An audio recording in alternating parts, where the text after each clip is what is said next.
2 pink lines turned the most terrifying woman in the hospital into the only person I wanted to call. That is where this story starts. Not with the conference, not with the night that changed everything. It starts with me sitting on the bathroom floor of my apartment at 6 in the morning, holding a pregnancy test, staring at 2 lines that should not have been there, and the only name in my head being hers. Dr. Maya Chen. The woman who made residents cry in hallways. The woman who had never once smiled at me in the 18 months I had worked at Riverside General. The woman I had spent one night with 6 weeks ago and had not spoken to since. Let me back up. My name is Lily Park. I am a receptionist at the front desk of Riverside General Hospital. I check people in, I answer phones, I schedule follow-up appointments. I smile at everyone who walks through the door because that is my job, and I am good at it.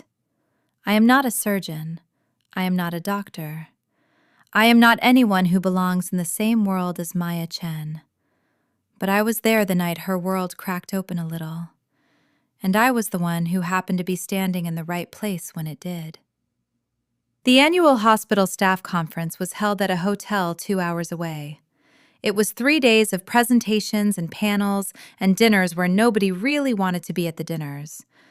I had been sent to represent the administrative department. I was not thrilled about it. I had a cat at home and a book I was halfway through, and I would have much rather been doing those things. But I went. I sat through the presentations.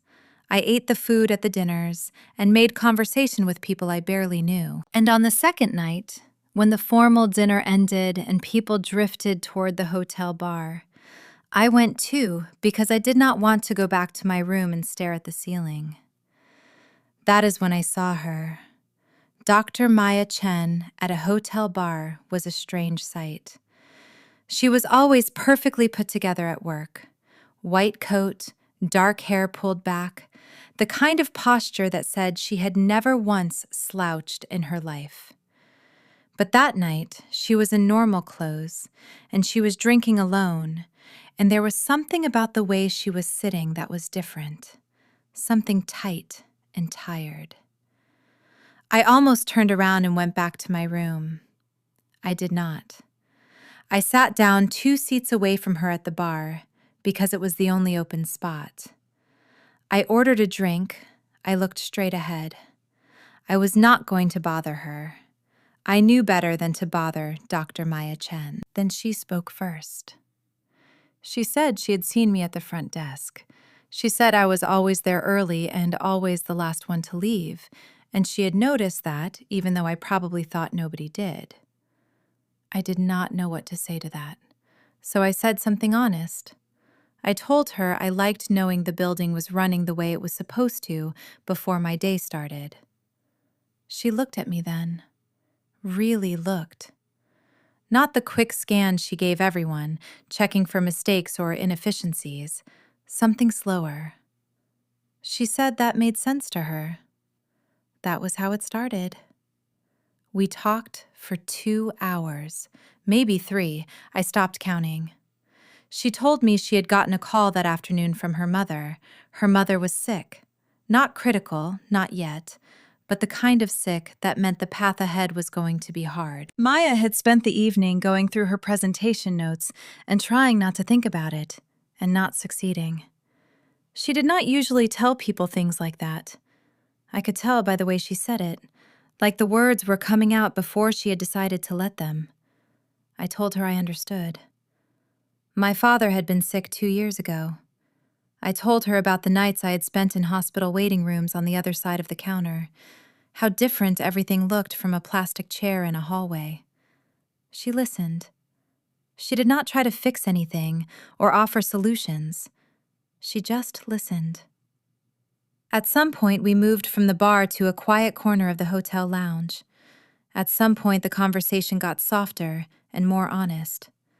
At some point, she looked at me and said she had not talked to anyone like this in a long time.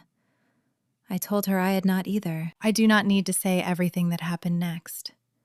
What I will say is that it was gentle and it was honest, and it felt, in the middle of it, like the realest thing that had happened to me in years.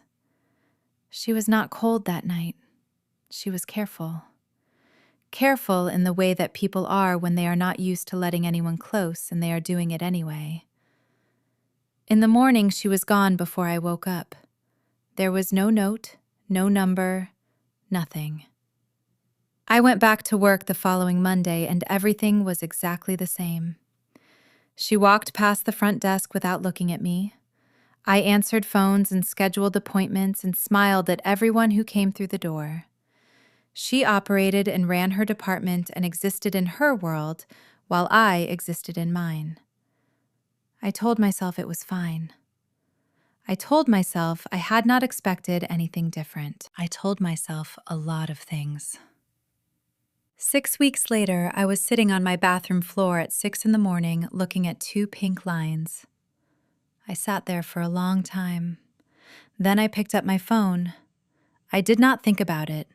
I did not make a decision. My hands just did it. I went to the hospital directory, I found her name, and I called the number listed. She answered on the second ring. She said my name like she had been waiting for the call, like she already knew. I told her I was pregnant. I told her I had just taken the test. I told her I was sorry. I did not know why I was calling her. I did not expect anything. She could go back to her life and I would figure this out. I was not trying to make this her problem. She said stop. I stopped. She asked where I lived. I told her. She said stay there. I stayed there. She was at my apartment in 40 minutes. She must have left the moment we hung up. She was still in the clothes she had slept in. Her hair was down and messy, and she had no armor on at all. She looked like a person instead of a surgeon, and it made my chest hurt in a way I was not ready for. I let her in. We stood in my small living room not knowing where to put ourselves. She asked to see the test. I gave it to her. She looked at it for a long time. Then she set it down very carefully on my coffee table like it was something fragile. She said, "Okay." I said, "Okay, what?" She said, "Okay, this is real, and we are going to handle it. Together." I told her she did not have to do that. I told her I knew the night had been a one-time thing. I knew she had her career and her life, and I was not anyone she had planned to be connected to. She could walk out and I would not blame her, and I would not tell anyone, and she could just go back to being Dr. Maya Chen, who made residents cry in hallways. She looked at me with those dark eyes, and she said she was not leaving. She said it simply, no drama, no big speech. Just that. I sat down on the couch because my legs were not doing their job properly. She sat next to me. She said she had thought about that night every day for 6 weeks. She said she had told herself it was not the right time, and she had too much going on, and she did not do things like that. She said she had been very convincing to herself.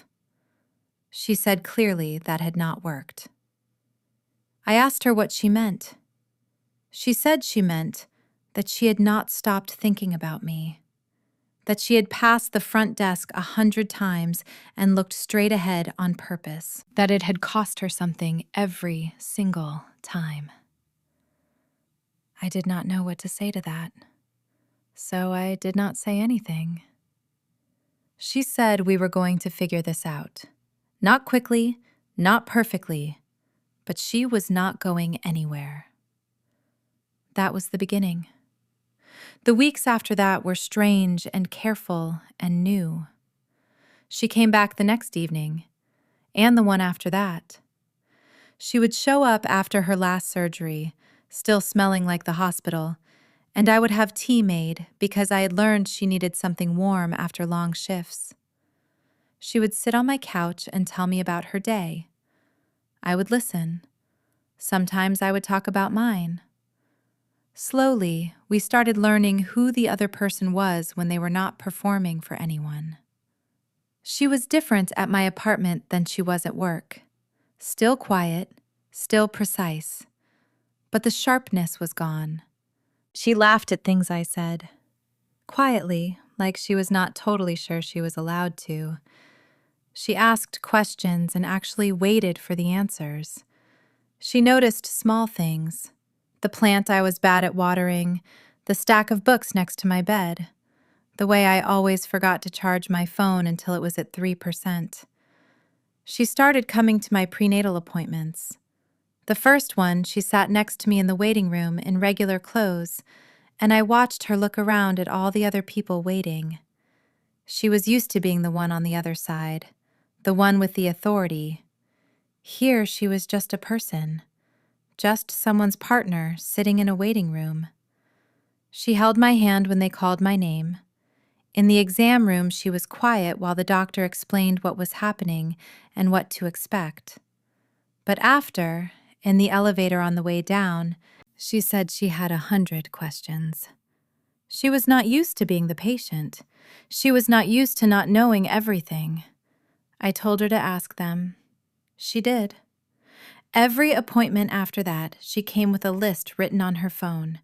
The doctors and nurses learned quickly that Dr. Maya Chen attending her partner's appointments meant being prepared for follow-up questions. It became a thing. People talked about it. People talked about a lot of things. The hospital found out in pieces, the way hospitals always do. Someone saw us in the parking lot one morning. Someone else noticed she had started taking her lunch at a different time.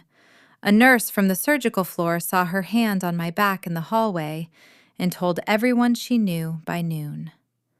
I was nervous about it. The hospital was small in the ways that mattered.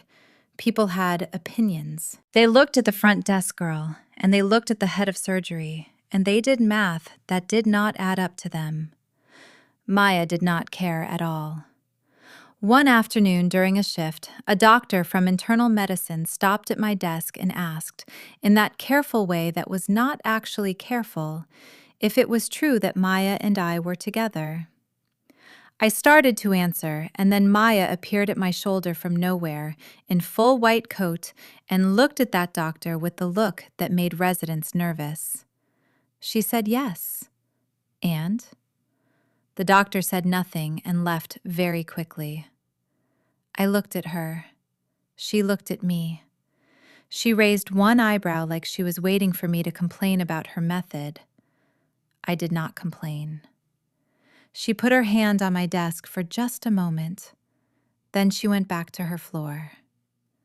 That was when I knew something had shifted. Not just that she was staying, but that she was not hiding any of it. My mother was harder. My mother was traditional and careful, and she had a very specific picture in her head of how her daughter's life was supposed to go. When I told her I was pregnant, she went quiet in a way that was worse than if she had been loud about it. When I told her about Maya, she went quiet again, longer. She asked if this person was good to me. I told her yes. She asked how I knew.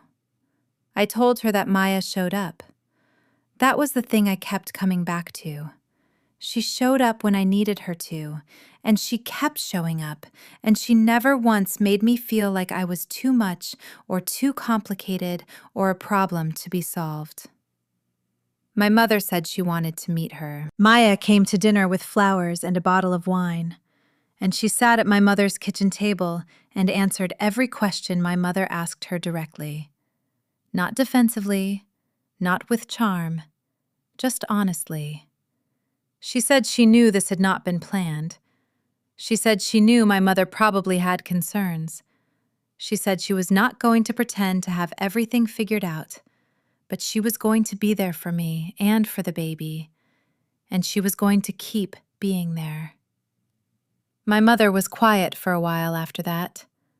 Then she got up and made more food, and that was how my mother said she was okay with something. Maya caught my eye across the table. I smiled. She looked like she had just survived something much harder than a surgery. Later, in the car, she let out a long breath and said, "Your mother is terrifying." I said, "Yes. Welcome to my life." She laughed. "The real kind." The months passed. My belly grew, and Maya's hands learned to rest on it naturally. She would sit behind me on the couch, and her hands would just find the place where the baby was and stay there. She did not make a big thing of it. It was just where her hands went. She read things. Books about pregnancy, and then books about babies, and then books about parenting. She asked other doctors questions, which for Maya Chen was remarkable because Maya Chen did not ask people for help easily. I heard from a nurse that she had pulled a pediatrician aside to ask about what to look for in the first year. The nurse said the pediatrician had looked like she was not sure she was having the conversation she was having. Maya was preparing, the way she prepared for surgeries. Thorough and serious and not willing to go in without knowing what she was walking into. I loved her for it, even though I had not said those words yet. The truth was, I had been in love with her for a while by then. I was not sure when it happened exactly. Maybe the morning she showed up at my apartment with messy hair and sat on my floor with me. Maybe the first appointment when she held my hand in the waiting room without being asked. Maybe the elevator, when she said she had 100 questions and for a moment she was not Dr. Maya Chen at all. She was just a person trying to figure out something she had never done before. I had not said it because I was not sure where she was. She was not a person who said things easily. She showed up and she stayed, and she did all the things. But words were harder for her. I understood that. I was not pushing. Then, one night, about 7 months in, she was sitting at my kitchen table, looking at a baby name book I had left out. I came in from the other room, and she did not look up right away. She was just sitting there with this look on her face that I had not seen before. Something open and wondering and a little scared. She looked up and saw me watching her, and she said she was falling in love with this baby already, and it was extremely inconvenient. I said, "Why inconvenient?" She said because she had spent her whole career deciding that needing things was a weakness, that letting things matter too much made you lose focus, that the best surgeons she knew kept their personal lives simple and separate. She set the book down. She said she did not think she could do that anymore. She did not think she wanted to. She looked at me and she said she was also falling in love with me, and had been for a while, and she was sorry it had taken her this long to say it out loud. I crossed the kitchen and I sat down next to her. I told her I was in love with her too, that I had been for months and I had been waiting for her to get there. She said she was sorry it took so long. I said it was okay. She got there. She took my hand and she looked at our fingers together, and she said she was not going to be perfect at this. She was going to work too much sometimes. She was going to go quiet when things got hard instead of talking. She was going to need me to call her back to herself sometimes. I told her I could do that. She said she knew. Then she said one more thing. She said the next morning could I come somewhere with her. She had something to do and she did not want to do it alone. I said yes. The next morning she took me to a small jewelry shop. She had already been there before, I could tell by the way she walked in and went straight to the case in the back. She asked them to bring out a ring she had on hold. It was simple. Gold band, small stone, not flashy. Exactly what I would have chosen. She held it and she looked at me and she said she was not doing this properly. She had no speech prepared. She had thought about preparing one and then decided it would come out wrong if she rehearsed it.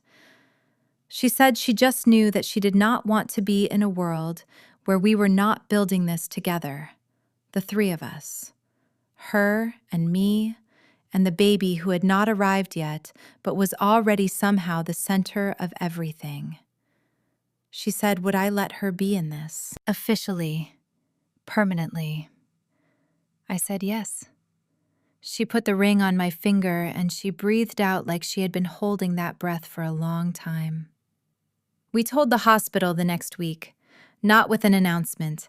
Maya just showed up to a department meeting with the ring on her finger, and when someone asked, she said she and Lily were engaged.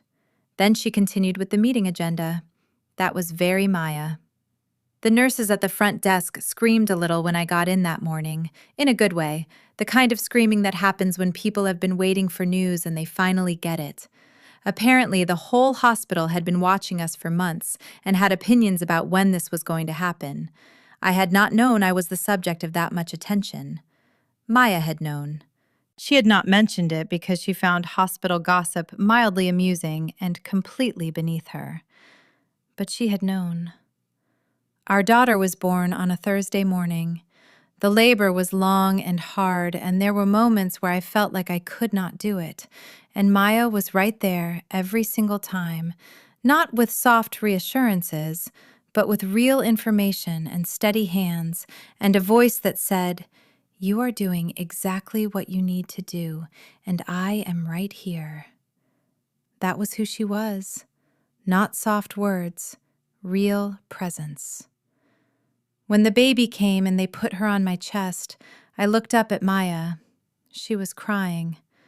Dr. Maya Chen, who made residents nervous in hallways.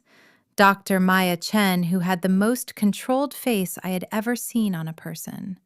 Standing in that delivery room in her hospital clothes, with tears running down her face and making no attempt to stop them. She reached out and touched the baby's hand. Just one finger against the tiny fist. She said, "Hello, little one." Her voice broke on the last word. I reached out and took her other hand. She looked at me with her eyes still wet and she said, "Thank you." Just that. Thank you. I knew what she meant. Not just for the baby, for the phone call at 6 a.m, for letting her in, for sitting across from my mother at that kitchen table, for waiting while she learned how to say things out loud, for all of it. I told her, of course. She laughed and cried at the same time, and it was the least controlled I had ever seen her, and it was the most beautiful. We named our daughter Wren. The first weeks home were messy and sleepless, and nothing like the books said. Maya handled it the way she handled everything, with research and lists and a schedule that fell apart by day 3 because babies do not care about schedules. She had to let go of the control, and it was hard for her, and she was honest about that, which for Maya was already growth. She learned to rock Wren in the way that worked. She learned which cry meant hungry and which one meant something else. She learned that the pediatrician visits were a lot less scary when she was asking the questions instead of answering them. She went back to work after 8 weeks. She had negotiated her schedule so she could be home by a certain time most days. She did not always make it, but she tried in a way she had never tried for anything that was not surgery before. On the days she came home late, she would go straight to where Wren was sleeping and just stand there for a minute, not doing anything, just looking, like she was checking that it was all still real. I watched her do that once from the doorway, and I thought about the woman at the hotel bar with the tight, tired posture and no one to talk to. She was still that woman. She would always be partly that woman. But she was also this. A person standing in the doorway of a baby's room in the dark, soft in a way she had never let anyone see before, completely and quietly undone by something she had not known she was missing. People ask me sometimes what it is like to be with someone like Maya, someone who runs cold in public and warm in private, someone who says more with her hands than with her words, someone who had to learn, slowly and sometimes painfully, how to let love be something she did not have to manage. I tell them it is like living with two people, the surgeon and the woman underneath her. And the honor is in being the person who gets to see both. She still makes residents nervous. She is still the most controlled person in any room she walks into. She is still the kind of doctor who makes everyone around her sharper, just because she expects more.